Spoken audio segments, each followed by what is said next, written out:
Illuminati philosopher, and these are my thoughts. What I find interesting is that there's a lot of people out there that say that what's happening in Gaza is not ethnic cleansing or a genocide. Well, let's flip the script on them and see what they have to say. We're still using is genocide and ethnic cleansing, neither of which make any sense or hold the muster of fact. So that's Ben Gleb of TYT. They were having this intense debate about what's going on in Israel, in Palestine. Now, flip the script. The Palestinians are the ones that are, fighting with the Jews. In less than 3 months, in less than 4 months, 25,000 Jews are slaughtered. Right? Most of them are children. And a huge chunk of their land, their property, everything is destroyed. He wouldn't consider that to be a genocide or ethnic cleansing of the Jews? That's interesting. Why doesn't Egypt allow any refugees? Why because that's the displacement. No, voluntary displacement. Voluntary displacement. This guy's a joke.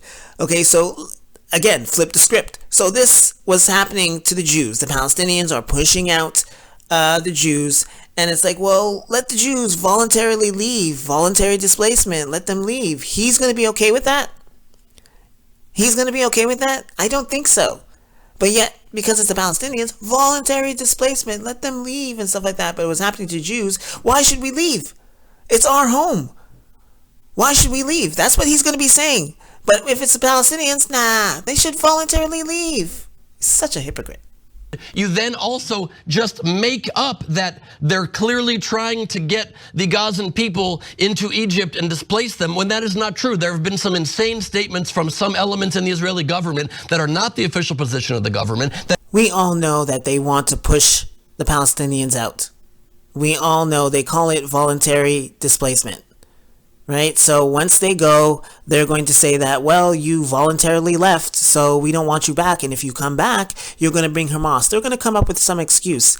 And there's official statements and there's unofficial statements. So the people that are like saying things that are like they want to get the Palestinians out, well, that's the unofficial statement. The official statement, no, we don't want that.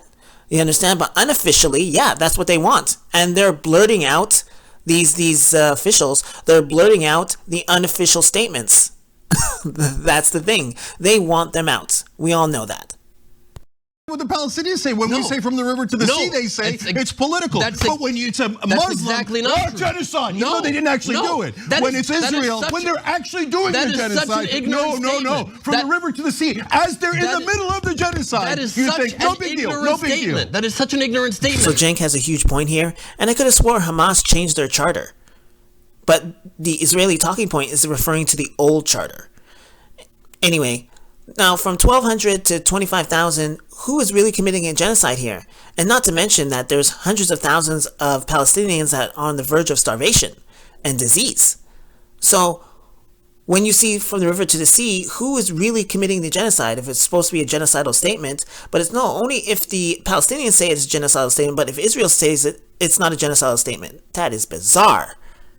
When the Palestinians say from the river to the sea, they literally are saying without Jews and Israelis living there and pushing them into the sea. Because this monster is actually killing them, butchering them. Because that's why you've condemned the statement. You've got a theoretical statement on one side, and on the other side you're actually butchering. So why did you condemn the statement? Because you know that's what it means. First off, Hamas does not have the power to push out the Jews. They do not have the power. Israel, on the other hand, has the power. And that's exactly what they're doing. They're demolishing everything that they have, and they're pushing them into a certain area, and they want their neighbors to take care of them, to accept them in their nations. And it's like, well, no, you can't shirk your responsibilities. You're responsible for them, so you create a two-state solution. That's it, that's all. Need to disavow a fundamentalist belief that wants to kill all Jews as a disease and not allow them to live. That might not bother you, but it does bother me as an Israeli Jew. So again, Hamas or the Palestinians, they don't have the power to do that. They do not have the power to do that. And they're not doing that. Israel has the power to do what he said. to the Palestinians. And that's exactly what they're doing. So this guy is just being obtuse and ignorant on purpose. Let's be clear, okay? So when you say that it's not ethnic cleansing to drive 85% of the people of Gaza out of their home, that sounds ludicrous. You might think it sounds fine, and Israeli supporters might think, oh yeah, I got 100 talking points, and it sounds great to us. But the rest of the world, I know you don't believe me, but the rest of the world goes, that's not ethnic cleansing? It is clearly ethnic cleansing. And the only solution is a two-state solution. And if Israel does not want a two-state solution, then there's going to be major problems for Israel. Major problems, because the world is getting sick and tired of their behavior, and it's not going to end well for them. It's just so obvious. It's such a weak excuse. I'll tell you why. My people, yes, I'll tell you why. Please. Because you always hide, like as if Israel's the tiny little country. It is. And they're so defenseless. They're so, oh my God, they can't do anything against the all-powerful Palestinians who they imprison and take away their water, power, electricity, murder them at all terms, etc. No.